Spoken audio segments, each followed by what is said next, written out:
কি জানানো হয়েছে স্যার, তাদেরকে কেন ছাঁটাই করা হয়েছে? এটা আমি যখন খবর পেলাম যে এখানে নতুন একটা এজেন্সি এসেছে, কারণ আগের যে এজেন্সি ছিল এটার নাম বললো NIH, বোধহয় NIH, আর এখন যেটা আসছে এটার নাম নিম্বাস।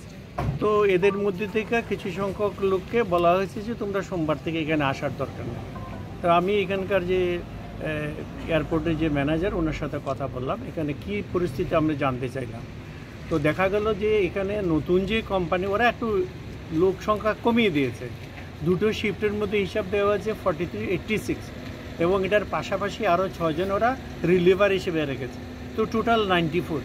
এই হিসাবে আগে যে 120 জন ছিল, এর মধ্যে হয়তো সবাই আসেন, এর মধ্যে প্রায় 20 জনের মতো যারা আছে এখন বাদ যাবে।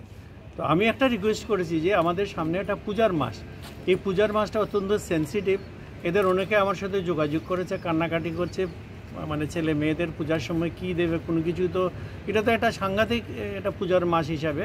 তো আমি তারপরে বলেছি যে আপনি এজেন্সি যা আছে, যে আপনারা এই 2 মাস ওদেরকে একটা শ্বাস নেবার একটা সময় দিন, যাতে সেপ্টেম্বর অক্টোবরটা যাক। আর এর মধ্যে পালাক্রমে কী করে আরও কিছু কিছু জায়গায় হয়তো ভ্যাকেন্সি তৈরি হবে, সেখানে অ্যাকোমোডেট করবে।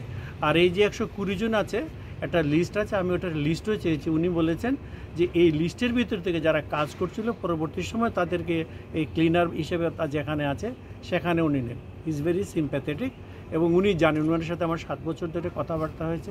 তবে এইখানে ও আসার পরে ওদের কাছ থেকে একটা নতুন থিওরি দেখলাম। ওরা বলছে যে ওই 86 বা 94কে ঠিক রেখে দরকার লাগলে ওরা ওদের কলিগের জন্য ওরা 2 দিন হয়তো ড্রপ দেবে।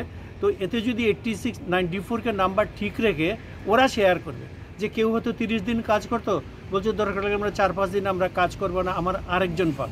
তো এটা আমি ওদের কাছ থেকে যেটা শুনলাম, এটা সাংঘাতিক, অত্যন্ত ভালো জিনিস এটা। তো এটা আমি আগে জানতাম না। আমি এপিডির সাথে আমি কথা বলবো, আর এপিডিকেও আমি বলেছি যে আমি তো ওদেরকে বুঝাবো, আর আপনি প্রশাসনিক দিক দিয়ে যা যা আছে রুলস, আমিও কিছু কাগজপত্র এনেছি, দেখলাম যে এগুলো সব ঠিকই আছে। 86 94 ওরা কথা বলুক। তো আমরা চাইবো যাতে, কারণ এই বরজলাতে তো কাজকর্মের কিছু নেই, এর বেশিরভাগই সময় 7-8 ক্লাসও ওরা পাস করেনি। তো অ্যাপয়েন্টমেন্টের কোনো জায়গা নেই, এয়ারপোর্টেই আছে, এয়ারপোর্টের উপরেই নির্ভর করে বরজলা। শুধু তাই না, আমি যখন এখানে বিধায়ক ছিলাম, সারা ত্রিপুরা থেকে আমরা চেষ্টা করছি মানুষকে ঢুকাতে। তো ওনার সাথে যে কথা হয়েছে, এটা দে আর অলসো ভেরি সিম্প্যাথেটিক। তো দেখি বাকি যে 20 জনের মতো আছে তাদের কীভাবে অ্যাকোমোডেট করা যায় কিনা, আর উনি বলছেন উনিও সেটা দেখবেন।